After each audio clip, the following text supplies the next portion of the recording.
The Book of Daniel, Chapter 1. During the 3rd year of King Jehoiakim's reign in Judah, King Nebuchadnezzar of Babylon came to Jerusalem and besieged it.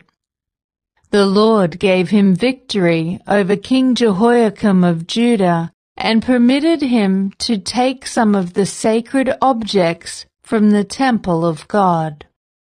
So Nebuchadnezzar took them back to the land of Babylonia and placed them in the treasure house of his God. Then the king ordered Ashpenaz, his chief of staff, to bring to the palace some of the young men of Judah's royal family and other noble families who had been brought to Babylon as captives. "Select only strong, healthy, and good-looking young men," he said. "Make sure they are well-versed in every branch of learning, are gifted with knowledge and good judgment, and are suited to serve in the royal palace. Train these young men in the language and literature of Babylon." The king assigned them a daily ration of food and wine from his own kitchens. They were to be trained for 3 years, and then they would enter the royal service. Daniel, Hananiah, Mishael, and Azariah were 4 of the young men chosen, all from the tribe of Judah. The chief of staff renamed them with these Babylonian names. Daniel was called Belteshazzar. Hananiah was called Shadrach. Mishael was called Meshach. Azariah was called Abednego. But Daniel was determined not to defile himself by eating the food and wine given to them by the king. He asked the chief of staff for permission not to eat these unacceptable foods. Now God had given the chief of staff both respect and affection for Daniel. But he responded, "I am afraid of my lord the king, who has ordered that you eat this food and wine. If you become pale and thin compared to the other youths your age, I am afraid the king will have me beheaded." Daniel spoke with the attendant who had been appointed by the chief of staff to look after Daniel, Hananiah, Mishael, and Azariah. "Please test us for 10 days on a diet of vegetables and water," Daniel said. "At the end of the 10 days, see how we look compared to the other young men who are eating the king's food. Then make your decision in light of what you see." The attendant agreed to Daniel's suggestion and tested them for 10 days. At the end of the 10 days, Daniel and his 3 friends looked healthier and better nourished than the young men who had been eating the food assigned by the king. So after that, the attendant fed them only vegetables instead of the food and wine provided for the others. God gave these 4 young men an unusual aptitude for understanding every aspect of literature and wisdom. And God gave Daniel the special ability to interpret the meanings of visions and dreams. When the training period ordered by the king was completed, the chief of staff brought all the young men to King Nebuchadnezzar. The king talked with them, and no one impressed him as much as Daniel, Hananiah, Mishael, and Azariah. So they entered the royal service. Whenever the king consulted them in any matter requiring wisdom and balanced judgment, he found them 10 times more capable than any of the magicians and enchanters in his entire kingdom. Daniel remained in the royal service until the first year of the reign of King Cyrus. Daniel chapter 2. One night during the second year of his reign, Nebuchadnezzar had such disturbing dreams that he couldn't sleep. He called in his magicians, enchanters, sorcerers, and astrologers, and he demanded that they tell him what he had dreamed. As they stood before the king, he said, "I have had a dream that deeply troubles me, and I must know what it means." Then the astrologers answered the king in Aramaic, "Long live the king! Tell us the dream, and we will tell you what it means." But the king said to the astrologers, "I am serious about this. If you don't tell me what my dream was and what it means, you will be torn limb from limb, and your houses will be turned into heaps of rubble. But if you tell me what I dreamed and what the dream means, I will give you many wonderful gifts and honors. Just tell me the dream and what it means." They said again, "Please, your majesty, tell us the dream, and we will tell you what it means." The king replied, "I know what you are doing. You're stalling for time because you know I am serious when I say, if you don't tell me the dream, you are doomed. So you have conspired to tell me lies, hoping I will change my mind. But tell me the dream, and then I'll know that you can tell me what it means." The astrologers replied to the king, "No one on earth can tell the king his dream, and no king, however great and powerful, has ever asked such a thing of any magician, enchanter, or astrologer. The king's demand is impossible. No one except the gods can tell you your dream, and they do not live here among people." The king was furious when he heard this, and he ordered that all the wise men of Babylon be executed. And because of the king's decree, men were sent to find and kill Daniel and his friends. When Arioch, the commander of the king's guard, came to kill them, Daniel handled the situation with wisdom and discretion. He asked Arioch, "Why has the king issued such a harsh decree?" So Arioch told him all that had happened. Daniel went at once to see the king and requested more time to tell the king what the dream meant. Then Daniel went home and told his friends, Hananiah, Mishael, and Azariah, what had happened. He urged them to ask the God of heaven to show them his mercy by telling them the secret, so they would not be executed along with the other wise men of Babylon. That night the secret was revealed to Daniel in a vision. Then Daniel praised the God of heaven. He said, "Praise the name of God forever and ever, for he has all wisdom and power.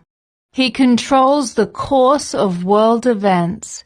He removes kings and sets up other kings. He gives wisdom to the wise and knowledge to the scholars. He reveals deep and mysterious things and knows what lies hidden in darkness, though he is surrounded by light.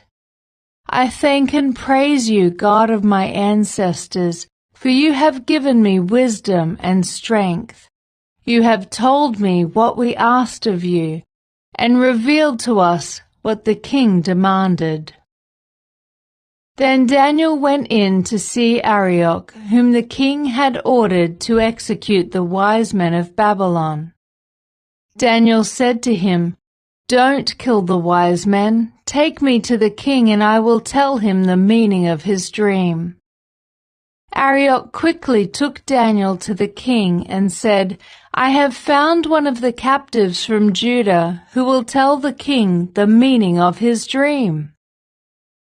The king said to Daniel, also known as Belteshazzar, "Is this true? Can you tell me what my dream was and what it means?" Daniel replied, "There are no wise men, enchanters, magicians, or fortune-tellers who can reveal the king's secret. But there is a God in heaven who reveals secrets, and he has shown King Nebuchadnezzar what will happen in the future. Now I will tell you your dream and the visions you saw as you lay on your bed. While your majesty was sleeping, you dreamed about coming events. He who reveals secrets has shown you what is going to happen. And it is not because I am wiser than anyone else that I know the secret of your dream, but because God wants you to understand what was in your heart. In your vision, your majesty, you saw standing before you a huge, shining statue of a man. It was a frightening sight. The head of the statue was made of fine gold. Its chest and arms were silver. Its belly and thighs were bronze. Its legs were iron, and its feet were a combination of iron and baked clay. As you watched, a rock was cut from a mountain, but not by human hands. It struck the feet of iron and clay, smashing them to bits. The whole statue was crushed into small pieces of iron, clay, bronze, silver, and gold. Then the wind blew them away without a trace, like chaff on a threshing floor. But the rock that knocked the statue down became a great mountain that covered the whole earth. That was the dream. Now we will tell the king what it means. Your Majesty, you are the greatest of kings. The God of heaven has given you sovereignty, power, strength, and honor.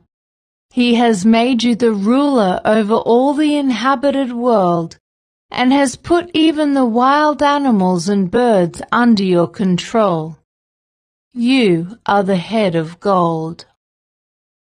But after your kingdom comes to an end, another kingdom, inferior to yours, will rise to take your place. After that kingdom has fallen, yet a third kingdom, represented by bronze, will rise to rule the world. Following that kingdom there will be a fourth one, as strong as iron. That kingdom will smash and crush all previous empires, just as iron smashes and crushes everything it strikes. The feet and toes you saw were a combination of iron and baked clay, showing that this kingdom will be divided. Like iron mixed with clay, it will have some of the strength of iron. But while some parts of it will be as strong as iron, other parts will be as weak as clay. This mixture of iron and clay also shows that these kingdoms will try to strengthen themselves by forming alliances with each other through intermarriage. But they will not hold together, just as iron and clay do not mix. During the reigns of those kings, the God of heaven will set up a kingdom that will never be destroyed or conquered. It will crush all these kingdoms into nothingness, and it will stand forever. That is the meaning of the rock cut from the mountain, though not by human hands. that crushed to pieces the statue of iron, bronze, clay, silver, and gold. The great God was showing the king what will happen in the future. The dream is true, and its meaning is certain. Then King Nebuchadnezzar threw himself down before Daniel and worshipped him, and he commanded his people to offer sacrifices and burn sweet incense before him. The king said to Daniel, "Truly, your God is the greatest of gods, the Lord over kings, a revealer of mysteries, for you have been able to reveal this secret." Then the king appointed Daniel to a high position and gave him many valuable gifts. He made Daniel ruler over the whole province of Babylon, as well as chief over all his wise men. At Daniel's request, the king appointed Shadrach, Meshach, and Abednego to be in charge of all the affairs of the province of Babylon, while Daniel remained in the king's court. Daniel chapter 3. King Nebuchadnezzar made a gold statue 90 feet tall and 9 feet wide, and set it up on the plain of Dura in the province of Babylon. Then he sent messages to the high officers, officials, governors, advisers, treasurers, judges, magistrates, and all the provincial officials to come to the dedication of the statue he had set up. So all these officials came and stood before the statue King Nebuchadnezzar had set up. Then a herald shouted out, "People of all races and nations and languages, listen to the king's command.